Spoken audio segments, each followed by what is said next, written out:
Et on se rend compte qu'en fait, c'est exactement ça. Le héros de série de TV moderne est totalement modelé sur ce héros nietzschéen. Et en fait, il parle de tout ça. C'est drôle parce que David Chase, en fait, il explique que Les Sopranos, en fait, c'est une critique du capitalisme.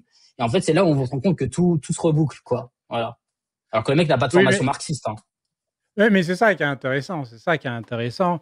C'est que, mais c'est vrai que Nietzsche, en fait, Nietzsche, lui, il voit l'effondrement des valeurs traditionnelles. Pour lui, Dieu est mort et il faut que l'homme y arrive tout seul, individualisme. Du coup, bah, on arrive vers ce surhomme et on le voit. Hein, on le voit dans Soprano, on le voit dans Dexter, avec Walter White. Mais c'est vraiment intéressant. Et il y a toujours cette fuite en avant. Et il n'y a pas de...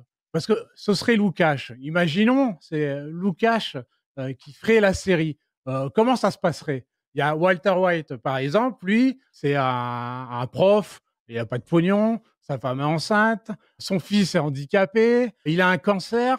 Il est aux États-Unis, donc la sécurité sociale, c'est pas le truc de ouf. Hein. Encore chez nous, on pourrait s'en sortir. C'est-à-dire qu'il est vraiment face à la machine de la mondialisation, le capitalisme.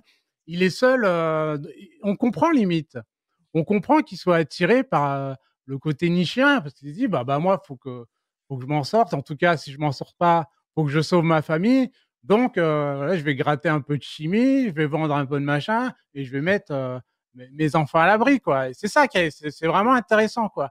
Mais euh, c'est qu'une succession de ça, quoi. C'est-à-dire que à chaque fois, il y a cette succession de fuites en avant, parce qu'on le voit en vrai dans plusieurs épisodes, on sent qu'ils peuvent s'en sortir. Qu'est-ce que tu en penses, toi, de tout ça, quoi?